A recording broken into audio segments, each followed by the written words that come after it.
தெரிவுக்குழு ஒன்றினூடாக அனைத்து கட்சிகளுடனும் இணைந்து தேசிய பிரச்சினைக்கு தீர்வு ஒன்றை பெற்றுக் கொடுப்பது அரசாங்கத்தின் எதிர்பார்ப்பு என பதில் அமைச்சரவை பேச்சாளர் அமைச்சர் அன்ரு பிரியதர்ஷினியாப்பா தெரிவிக்கின்றார். அமைச்சரவை தீர்மானங்களை வெளியிடும் இன்றைய ஊடகவியலாளர் சந்திப்பிலேயே அவர் இதனை குறிப்பிட்டார்.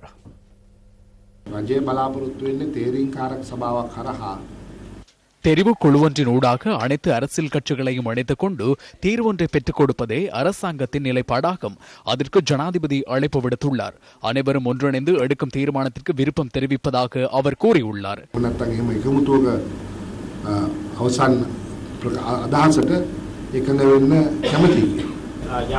தேசிய பிரச்சினை தொடர்பில் 3 வருடங்களாக கலந்துரையாடப்பட்டது. திசவித்தாரண குழுவின் அறிக்கைக்கு என்ன நடந்துள்ளது? அந்த அனைத்து விடயங்கள் குறித்தும் பாராளுமன்ற தெரிவுக் குழுவினூடாக கலந்துரையாட முடியும். தமிழ் தேசிய கூட்டமைப்பு கலந்து கொள்வதில்லை என கூறியுள்ளது. அவ்வாறு ஒருபோதும் கூறவில்லை. தெரிவுக்குழு ஒன்றின் ஊடாக தீர்வுகளை எட்ட வேண்டும் என்பதே அரசாங்கத்தின் நிலைப்பாடு. கோரிக்கைகளிலும் நியாயங்கள் உள்ளன, அவ்வாறுதானே? இல்லை, அவர்கள் கூறும் விடயங்களில் எந்தவித நியாயங்களும் இல்லை. அதனை எம்மால் ஏற்றுக்கொள்ள முடியாது. நாட்டில் உள்ள பிரச்சனைகள் தொடர்பில் அரசியல் கட்சிகள் கருத்து வெளியிடாமல் வேறு எவர் கருத்து வெளியிடுவர்? உண்மையில் ஜனாதிபதி நிலைப்பாடு என்ன? இந்திய வெளிவிவகார அமைச்சர் நாட்டிலிருந்து வெளியேறி செல்லும் போது 13+ தொடர்பில் கூறிய விடயங்கள் தொடர்பில் என்ன கூறுகின்றீர்கள்? இல்லை, உண்மையில் 13வது அரசியலமைப்பு திருத்தத்திற்கு அப்பாற்பட்ட தீர்வு தொடர்பில் ஜனாதிபதி பல சந்தர்ப்பங்களில் கருத்து வெளியிட்டுள்ளார். எவ்வாறாவது இந்த பிரச்சனையை தீர்க்க வேண்டும் என்பதே எமது நிலைப்பாடாகும். அதற்கு தெரிவுக்குழு ஒன்றுக்கு செல்ல வேண்டும். எனவே அந்த இடத்தில் அனைத்து விடயங்கள் குறித்தும் கலந்துரையாட முடியும்.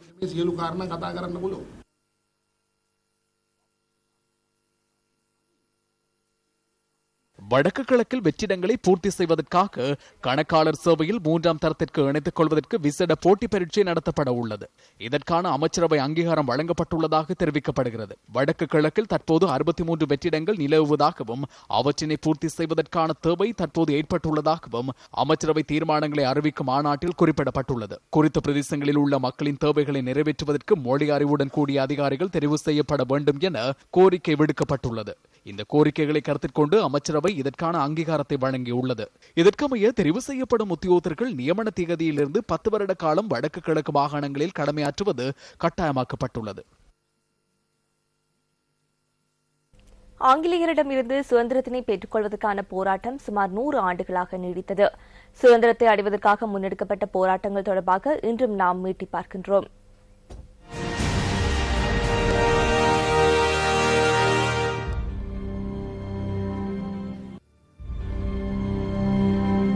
இலங்கை வரலாற்றில் பின்னடைவை எதிர்நோக்கிய ஓர் ஆண்டு.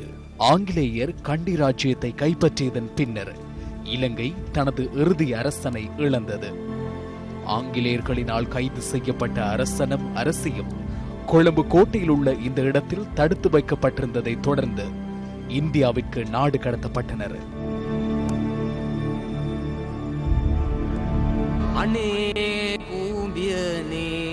දුපටත් රජෙක් ඉන්නේ අපට රජෙක් නැත්තේ මොකද කරන්නේ?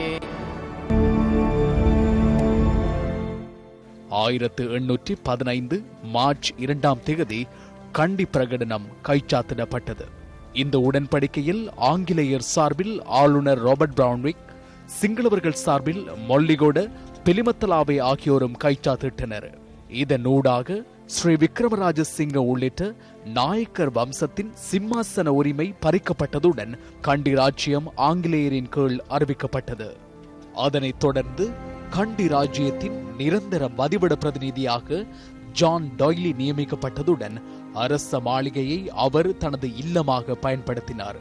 இதேவேளை அரியாசனத்தினை எதிர்பார்த்திருந்த எஹலே போல மகத்திகாரம் என்னும் பதவியை நிராகரித்ததுடன் எஹ்லே போல மற்றும் மொல்லிகொட ஆகியோருக்கு இடையிலான முரண்பாட்டை தமக்கு சாதகமாக பயன்படுத்திய ஆங்கிலேயர் கண்டி ராஜ்யத்தினை தமது பூரண ஆளுகைக்கு உட்படுத்தினர்.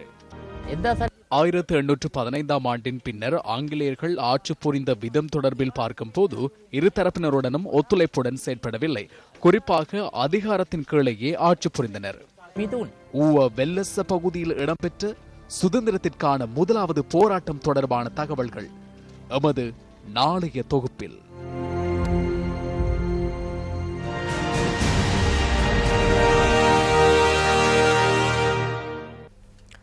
கொலன்னாவை நகரசபை தலைவர் ரவீந்திர உதயசாந்தவின் சகோதரரான ஜானக பிரபாத் என்பவர் கடத்தப்பட்டுள்ளார். வேன் ஒன்றில் வந்த குழுவினர் மீத்தொட்டமுள்ள பகுதியில் இன்று நண்பகல் அவரை கடத்திச் சென்றுள்ளதாக போலீஸ் ஊடக பேச்சாளர் போலீஸ் அத்தியட்சகர் அஜித் ரோஹன தெரிவித்தார். ஜானக பிரபாத் இவ்விடத்தில் வைத்தே கடத்தப்பட்டுள்ளார்.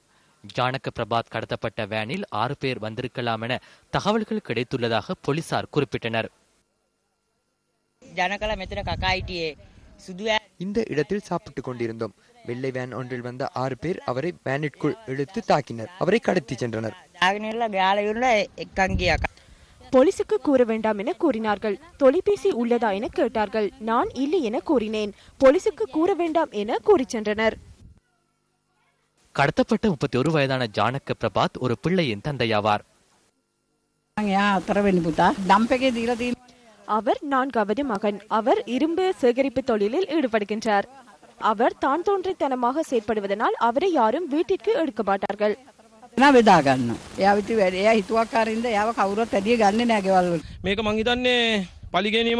எனது பெயருக்கு பங்கம் விளைவிக்க யாரோ செய்த வேலை இது. எனது சகோதரனை நான் வீட்டிற்கு எடுக்க மாட்டேன். வீட்டிலிருந்து ஒதுக்கி வைத்துள்ளேன். போலீஸ் உயர் அதிகாரிகளுக்கு அறிவித்துள்ளேன். வெள்ளம்பிட்டிய போலீசார் சம்பவம் தொடர்பில் விரிவான விசாரணைகளை ஆரம்பித்துள்ளனர். அடுத்த விலை மீளாய்வின் போது எரிவாயு விலை அதிகரிப்பதற்கான கோரிக்கையை முன்வைக்க உள்ளதாக லாஃப் எரிவாயு நிறுவனம் தெரிவிக்கின்றது. உலக சந்தையில் எரிவாயுவின் விலை பாரியளவு அதிகரித்துள்ளமையே அதற்கான காரணம் என நிறுவனத்தின் தலைவர் WKH வேகப்பிட்டிய தெரிவிக்கின்றார்.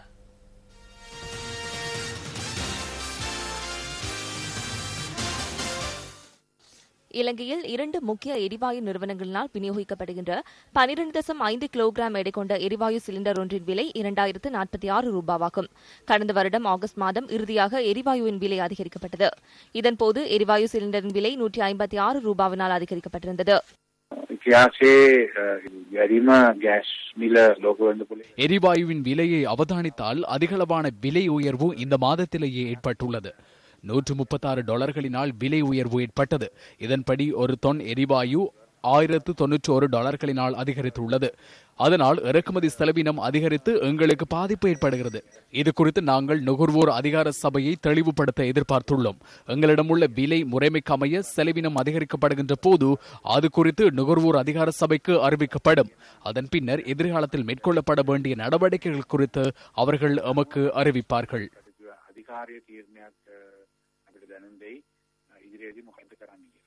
எரிவாயு விலை மீளாய்வு குறித்து அறிமுகப்படுத்தப்பட்டுள்ள விலை சூத்திரத்தின் அடிப்படையில் குறித்த நிறுவனங்கள் 2 மாதங்களுக்கு ஒரு முறை விலை மீளாய்விற்கான வேண்டுகோளை விடுப்பதற்கான சந்தர்ப்பம் வழங்கப்பட்டுள்ளது.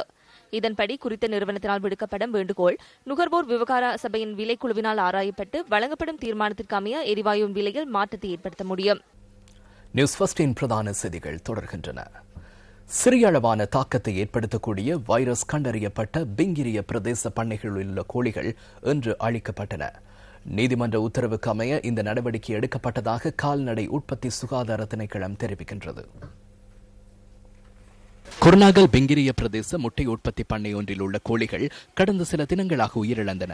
அங்கு சுமார் 5000 கோழிகள் வரை இருந்ததாக தகவல்கள் தெரிவிக்கின்றன. இந்த சம்பவம் தொடர்பான பரிசோதனைகளை கால்நடை உற்பத்தி சுகாதார திணைக்களம் நேற்றைய தினம் ஆரம்பித்திருந்தது. அத்துடன் பிங்கிரிய பிரதேசத்தை அண்மித்த பண்ணைகளில் உள்ள சுமார் 2000 கோழிகளின் இரத்த மாதிரிகள் எடுக்கப்பட்டன. இந்த இரத்த மாதிரிகள் பேராதனை மிருக வைத்திய பரிசோதனை கூடத்தில் ஆய்விற்கு உட்படுத்தப்பட்டன. நேற்றைய தினம் 200 இரத்த மாதிரிகள் பரிசோதிக்கப்பட்டன.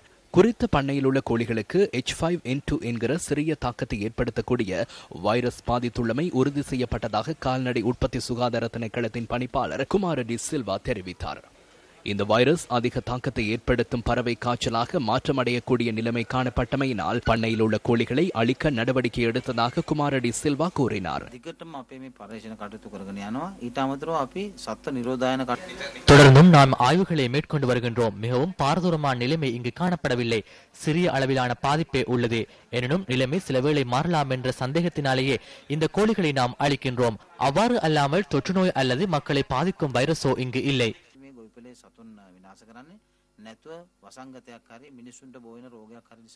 இதேவேளை நாட்டிற்கு சட்டவிரோதமாக கொண்டுவரப்பட்ட 8 பறவைகளை கட்டுநாயக்க விமான நிலையத்தில் சுங்கப்பிரிவினர் கைப்பற்றியுள்ளனர். இந்த பட்சிகளில் பரகிட் இனத்தைச் சேர்ந்த 4 கிளிகளும் 4 வாத்துகளும் அடங்குவதாக சுங்க திணைக்கள அதிகாரி ஒருவர் குறிப்பிட்டார். இந்த பறவைகள் சுமார் 8 லட்சம் ரூபாய் பெறுமதியானவை என கட்டுநாயக்க சுங்க பகுதியின் பல்வகைமை பாதுகாப்பு பிரிவு தெரிவித்துள்ளது. கொழும்பைச் சேர்ந்த ஒருவரினால் பாங்காக்கிலிருந்து இந்த பட்சிகள் கொண்டுவரப்பட்டுள்ளன. இவ்வாறு சட்டவிரோதமான முறையில் விலங்குகள் நாட்டிற்கு கொண்டுவரப்படுகின்றமையினால் நாட்டின் விலங்கினத்திற்கோ அல்லது விலங்கு இனப்பெருக்கத்திற்கோ ஏதேனும் பாதிப்பு ஏற்பட வாய்ப்புள்ளதா?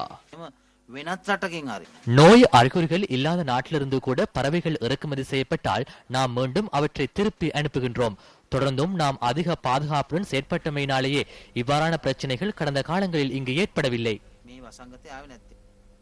மன்னார் மாவட்டத்தில் பிறப்பு அத்தாட்சி பத்திரம் இல்லாத 111 பேருக்கு இன்று பிறப்பு சான்றிதழ்கள் வழங்கப்பட்டன. இதற்கான நிகழ்வு மாவட்ட செயலக மாநாட்டு மண்டபத்தில் இன்று இடம்பெற்றது. இந்த நிகழ்வில் மன்னார் மாவட்ட அரசாங்க அதிபர் உள்ளிட்ட பலர் கலந்து கொண்டனர். யுத்தத்தினால் இடம்பெயர்ந்து இந்தியாவில் வாழ்ந்து வந்த காலப்பகுதியில் பிறந்த பிள்ளைகளுக்கு இந்த பிறப்பு அத்தாட்சி பத்திரங்கள் வழங்கப்பட்டுள்ளன.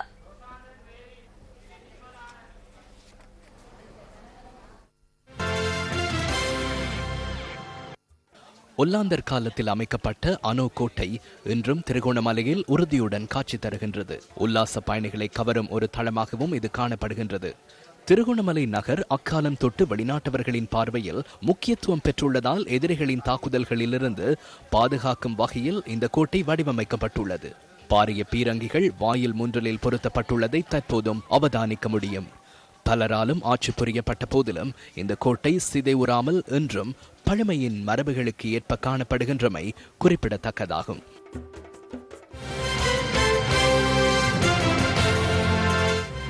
இத்துடன் நமது 8 மணி பிரதான செய்திகள் நிறைவு பெறுகின்றன. நமது அடுத்த பிரதான செய்தி அறிக்கை 10:45 இடம்பெறும். வணக்கம்.